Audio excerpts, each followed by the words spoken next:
Čau! Mēs šodien taisīsim no ķiploku ziediem pesto. Re, kur man te meita salasījusi ķiploku ziedus. Visādi, ja, sagriezusi man diezgan parasnus kārtus, šitādus mēs neliekam iekšā resnus. Mēs lietojam, piemēram, šitādu te kārtiņu. Tievu es griežu visu kārtiņu, bet šito te griežam nost. Un kārtiņu griežam nost, kamēr ir, viņš nelūst. Kur viņš nelūst? Līdz tai vietai, kur viņš lūst. Līdz tai vietai, kur viņš lūst. Nogriežam. Šito visu, šito šņikājam nost, metam musrā. Un šito te galviņu pašu visu kārtiņu mēs smalki sagriežam. Šādi te mēs viņus sagriežam. Te ir kārtiņa. Es te pieliku vēl dilus, nedaudz man bija. Šādi te mēs nogriežam nost to garo pīķiņu, nogriežam nost un sagriežam kārtiņu līdz tai vietai, kamēr viņš paliek ciets un lūst. Tur, kur viņš nelūst lokās vēl, tas vēl lietojams. Šādi te smalki sagriežam. Musariņus liekam kaut kur atsevišķi. Tas mums ies kompostā. Un tad rādīšu tālāko procesu, kā mēs to visu samaļam. Visu šito es malšu gaļmašīnā. Man ir elektriskā gaļmašīna. 2 reizes samalšu. Jāpieliek ir sāls un eļļa. Bet to es pēc tam parādīšu jums gala rezultātu, kāds būs iznācis. Šobrīd es tagad gatavoju, sagatavīti tam visam pasākumam. Kad malšu arī uzfilmēšu. Tā, mēs esam sagatavojuši savu masu malšanai. Vesels maiss sanāca atkritumu organisko. Un atceramies, kad organiskos atkritumus mēs nemetam miskastē. Mēs metam speciāli paredzētos konteineros vai savā komposta kaudzītē. Ja? Ja mums ir dārza privātie, es dilīti te pieliku klāt. Vēl var likt baziliku klāt, bet nevajag pārspīlēt baigi ar, nevajag pārspīlēt briesmīgi ar garšvielām. Sāls, eļļa un kaut kas tāds mazlietiņ. Vairāk nekas tāds, jo vienkārši, lai tikai būtu pamatgarš ķiploks. Tāds skaisti. Tūlīt mēs viņus malsim un redzēsiet, kāds būs rezultāts. Malšu es 2 reizes malšu. Man lūk ir šāda te gaļas mašīna un es tagad malšu, likšu iekšā un malšu. Tagad ieslēgsim viņu. Likšu iekšā un malšu. Un redzēsiet, kas mums tur nāks ārā. Var arī ar blenderi. Var arī ar blenderi to darīt, bet ar blenderi tā. Nekur es tagad likšu ieslēdzam. Būs troksnis.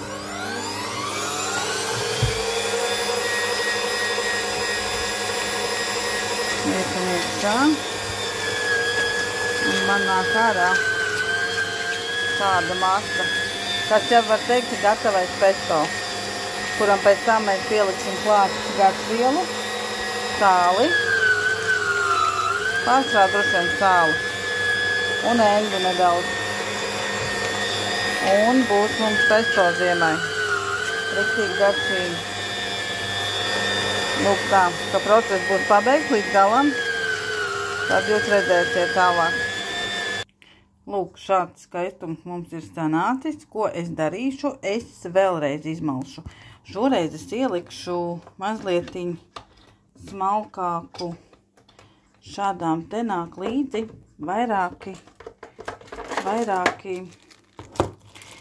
tie galviņus. Un šoreiz ielikšu smalkāku galviņu. Šitādu te, kas domāta vairāk zivīm. Tagad man bija ielikta vidējā, kas ir gaļai. Šāda. Bet tagad es ielikšu šito, kas ir zivīm, kas ir smalkāk. Redzat, krietni atšķirās viņām caurumiņi. Un izmalšu vēlreiz caur šo, jo tā putriņa jau ir pamīksta. Viņa izmalsies noteikti, lai mums ir smalkāka un viendabīgāka masa.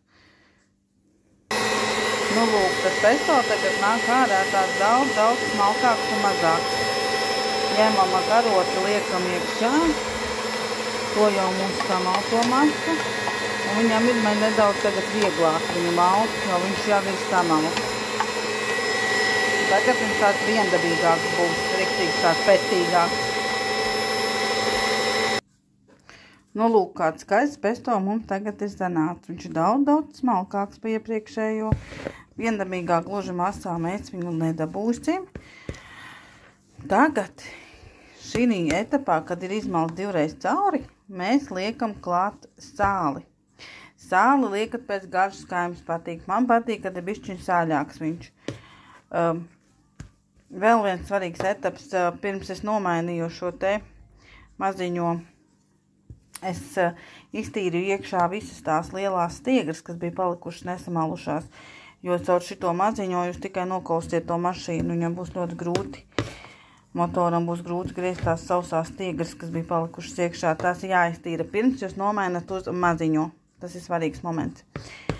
Ja, protams, jums ir šitāda gaļmašīna, ja jūs ar rokas gaļmašīnu to darat, tad man liekas, ka tur vispār nav problēmas. Malt tikai, kamēr var izmalt cauri. Lūk tā, tagad es likšu sāli klāt. Un nedaudz eļu.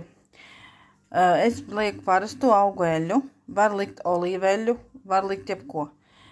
Visu, kas jums patīk. Citi liek baziliku klāt, vēl kaut ko klāt. Ja patīk stiprāks, var vēl kādu piparu piebērt klāt.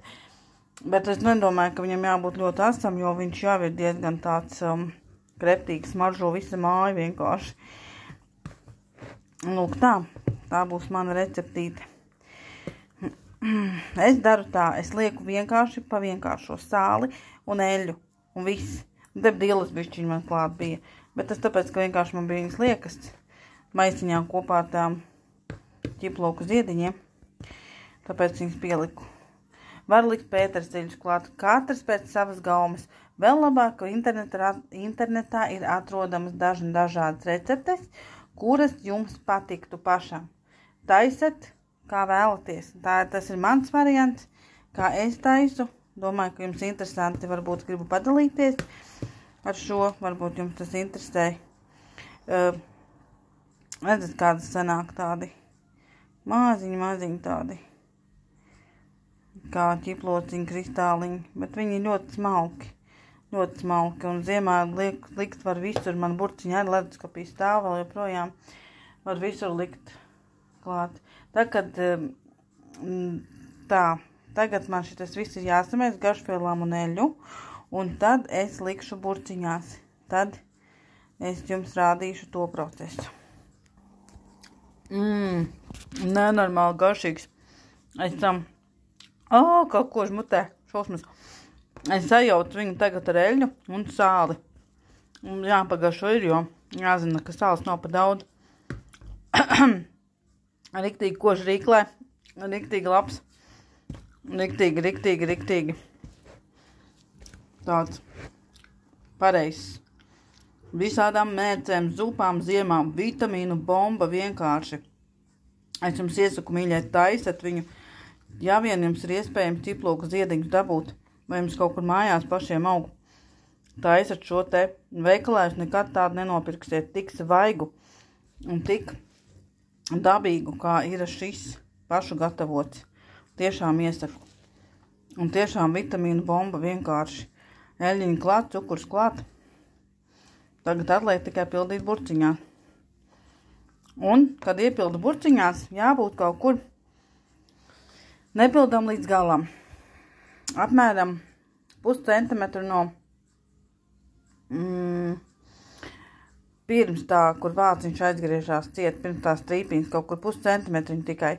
Un jāielej ir ar eļu. Jāielej virsū eļas ceparīti jāuztaisa. Nu tā, lai viegli aizgriezt vāciņu. Neteiksim, ko līdz lūpai, līdz augšai, lai vāciņu atgriežot to eļu izsprākt. Nē. Bet arī ielejam eļu kaut kur, kā kādu ap, arī ap 0,5 centimetru apmēram. Eļu ielejam iekšā virsū. Un tad jums viņš nebojāsies, nebūs pelējums augšpusē, jo daudz reiz bijis tā, kad viņš sāk pelēt no augšas, kaut kas viņam tur nepatīk. Bet ja būs virsū eļļa, nekas nesapelēs, un taisot vaļā, to eļļu vienkārši iejaucat iekšā.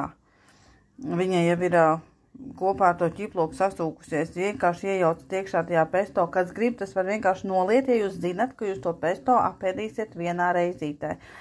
Šādu pesto glabāt var mēnesi, pusotru. Man stāv gadu, bet tad viņam mainās krāsa. Viņš paliek bišķiņ tumšāks. Garšas ziņā arī varbūt vairs nav tik izteikts. Slikts viņš nav, bet vienkārši viņš maina krāsu. Šāds zaļš, skaists, glabājas kaut kādi 2 mēneši apmēram. Nu, rudenī vajadzētu apēst viņu, vienmēr sakot. Es nezinu, man tā nav sanācis, es te dalu, arī radiem dalījus esmu. Bet mārpēc kas par aromātu, pilnīgi prieks. Tiešām riktīgi vitamīni. Vienmēr sakot, 2 mēnešu laikā viņu būtu vajadzējis apēst. Ja ne, tad viņš vienkārši reiķināties to, ka viņš pašlaitiņ mainīs krāsu. Garša nepasliktināsies, vienkārši būs mazlietiņ tumšāks. Garša būs mazlietiņ vājāka kā svaigam. Jo viņš jau būs riktīgi samarinējies, riktīgi tur sapregmentējies. Un tā. Tā kā lūk, pildam burciņās un glabājam ziemai. Es parādīšu pēc tam, kā es sapildīšu, kā es eļļiņu leju vēl virsū viņam. Superīgi. Tāda smarža. Tiešām visiem iesaku. Tā, vēl viens svarīgs moments, ko es jums nepateicu, ir burciņas vajag izkarsēt. Es lieku cepeškrāsnī uz 100 grādos 15 minūtes. Viņas man izkarsējas. Tad es ļauju viņām atzist, izslēdzu cepeškrāsni, ļauju atzist, ņemu ārā. Viņām vajag izkarsēties, lai nebūtu nekādas liekas tur mitrumi, nekas. Tāpat, ja veikala burkas ir, viņas arī nemaz nav tik sterilas, viņas arī vajag sterilizēt. Tā ir vienkārši parasta sterilizācija. Pasterizācija. Burku. Tā. Ideāli. Tiešām tās ideāls marža. Nevar vien nomierināties. Tad burciņas mēs izkarsējam, ņemam ārā un tikai tad pildam iekšā viņās. Un būtu labi, ja vāciņi būtu jauni. Man jauni nebūs, man būs tie paši, kas bija tā burciņām virsū. Burciņas arī atkārtot izmantoju no mazās burciņas, no pastētītiem, no stikla, mazās stikla burciņas, no pastētītiem, no visa kā, no tādiem konzerviņiem, no visa kā tāda. Un tāpēc arī var izmantot arī pēc zinepēm burkas, protams, izmazgāt, izskalot un arī viņas izkarstēt. Pēc zinepēm burkas, pēc iespējas mazāks, lai tu attēsot to pesto vari 2-3 reizītēs vai uz maizītēm liekot, vai kaut kur pat pildot iekšā lavašos, visur, kur ideāli garša viņam ir. Lai var izlietot diezgan ātri. Lielajā burkā viņš mums vienkārši aizies postā, jo pēc atvēršanas tiek kalāts kābeklis, un tā viņu var izglabāt tikai nedēļu. Tas arī ir svarīgi. Kamēr mēs gaidām, kad mums burciņas izkarstīs, mēs padzeram kafiju un iztīram savu gaļas mašīnu, kur mēs malām ķiplokus. Nu, tur būs ko pacīnīties, jo aizsisti tur visi stūri, īpaši mazie caurmiņi, bet mums ir pietiekama laika. Kamēr mēs gaidām burkas, ka viņas uzkarstīs, izslēdzam un vēl kādu 10 minūtes ļaujam viņām atzist. Tagad es izkarstēju burciņas. Šitādas te liku no tādiem visādiem maziņas foršas burciņas. Šitā liekam ir no pastēta, šitā arī no pastēta tīģerīšu. Izkarstēju arī vāciņus, jo arī tiem jābūt izkarstētiem, bet ne pārāk lielā karstumā, ne pārāk ilgi. Un tad es pildu iekšā, un tad rādīšu, kā es iepildu un kādu es eļļiņu. Apmēram šitik tālu mēs iepildam pesto un eļļiņu pusīte no šitā te, līdz šai strīpiņa apmēram eļļu, lai pa virstu ir. Un tad aizgriežam ciet. Bet jāpagaida, lai atdziest, viņas vēl diezgan pakarstas. Tas, ka mēs vēl nepildam burciņās, ir arī ļoti veselīgi priekš paša pesto, jo viņš savelkās kopā ar sāli un eļļu un veido ideālu garšu kombināciju. Sasūcās visas sastāvdaļiņas kopā. Ideāli. Burciņas ir gatavībā, tās mūs gaida. Vēl mazliet jāpadziest, siltās burkās nepildam. Nekas labs tur nevar sanākt. Burciņām ir jāatdziest. Tiešām žēl, ka nevar jums to smaržu parādīt. Nu, šausmīgi skaisti. Izskatās rupji, bet nav.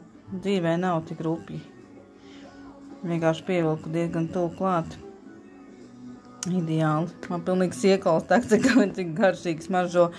Bet, kad iet tādu veselu karoti, vitamīnu bomba, bet kuņģīts ar saraušu čukurā.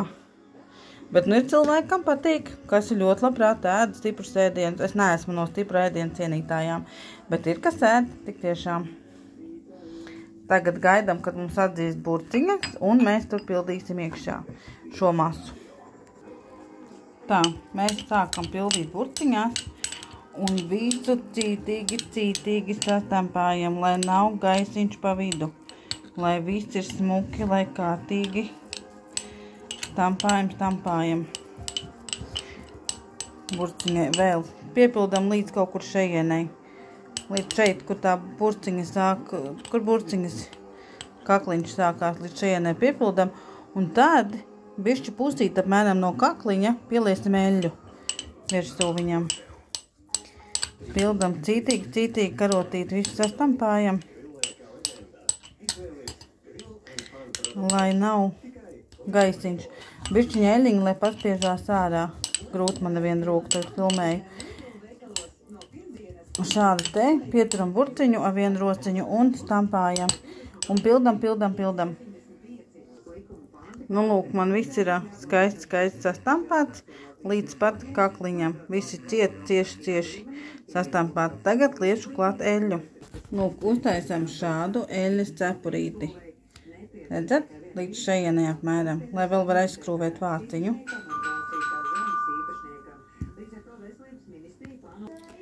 Lūk, man sanāca 3 šādas burciņas, 4. man palika tukša, to nevajadzēja, kur kārtīgi stampājot, sanāca. Šī sanāca viss pilnākā burciņa, jo mazliet viņa palika pāri. Lūk, šādi te sanāk ideāli konzerviņu ziemai. Un tā eļļiņa, kas ir augšā, viņa neiesūcas iekšā, jo kārtīgi sastampāts ir. Riktīgi sastampāts kārtīgi. Lūk tā. Lai jums izdodas, paldies, ka skatījāties.